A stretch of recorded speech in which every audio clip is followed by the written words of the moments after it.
Madam Kumaraswamy ಅವರು ಭೇಟಿ ಮಾಡಿದ್ರು, ಏನು ಸಮಾಲೋಚನೆ ಮಾಡಿದ್ರಿ ಮೇಡಮ್? ಇಲ್ಲ, ಒಂದು ಆರೋಗ್ಯಕರವಾದ ಒಂದು ಚರ್ಚೆ ನಡೆಯಿತು.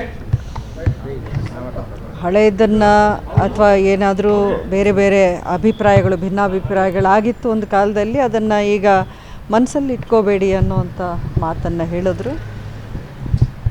ಇನ್ನೂ ಹಾಗೆಯೇ ನಾವು ಮುಂದಿನ ಒಂದು ನಡೆಯ ಬಗ್ಗೆ ಒಂದಷ್ಟು ಚರ್ಚೆ ಆಯಿತು. ಒಂದು ಆರೋಗ್ಯಕರವಾದ ಡಿಸ್ಕಷನ್ ಆಯಿತು.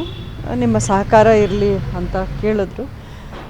ನಾನು ನಿನ್ನೆ ಹೇಳಿದಾಗೆ ನನ್ನ ಕಾರ್ಯಕರ್ತರು, ನನ್ನ ಹಿತೈಷಿರು, ಅವರನ್ನು ಫಸ್ಟ್ ಸಂಪರ್ಕ ಮಾಡಿ ಅವರ ಒಂದು ಒಪ್ಪಿಗೆ ತಗೊಳ್ಳದೆ ನಾನು ಯಾವುದೇ ನಿರ್ಧಾರ ತಗೊಳ್ಳೋಕ್ಕಾಗೋದಿಲ್ಲ ಅನ್ನೋವಂಥ ಮಾತನ್ನು ನಾನು ಮುಕ್ತವಾಗಿ ಹೇಳಿದ್ದೀನಿ ಅವ್ರಿಗೆ.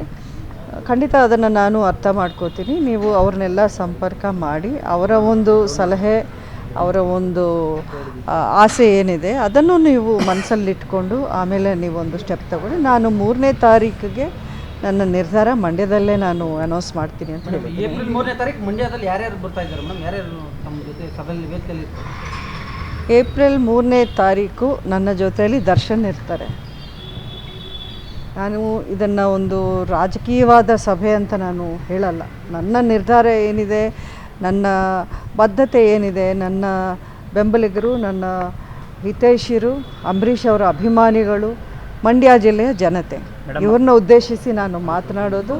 ಅದರಲ್ಲಿ ನಾನು ಪೊಲಿಟಿಕಲ್ಲಾಗಿ ಯಾರನ್ನೂ ನಾನು ಇನ್ವಾಲ್ವ್ ಮಾಡ್ತಾ ಇಲ್ಲ. ಈ ಒಂದು ಸಂದರ್ಭದಲ್ಲಿ ನನ್ನ ಜೊತೆಯಲ್ಲಿ ದರ್ಶನ್, ಅಭಿಷೇಕ್ ಇರ್ತಾರೆ. ಮೇಡಮ್, ಕುಮಾರಸ್ವಾಮಿ ಏನಾದ್ರು ಸ್ಪರ್ಧೆ ಮಾಡಬೇಡಿ ಅಂತ ಏನಾದ್ರು ಕೇಳ್ಕೊಂಡ್ರೆ, ಬರೀ ಸಹಕರಿಸಿ ನನಗೆ ಸ್ಪರ್ಧೆ ಮಾಡಬೇಡಿ ಅಂತ ಕೇಳ್ಕೊಂಡ್ರ? ಇಂಡಿಪೆಂಡೆಂಟ್ ಇಲ್ಲ, ನನ್ನ ಸ್ಪರ್ಧೆ ಬಗ್ಗೆ ನಾನು ಮಾತಾಡಿಲ್ಲ, ಅವರು ಮಾತಾಡಿಲ್ಲ.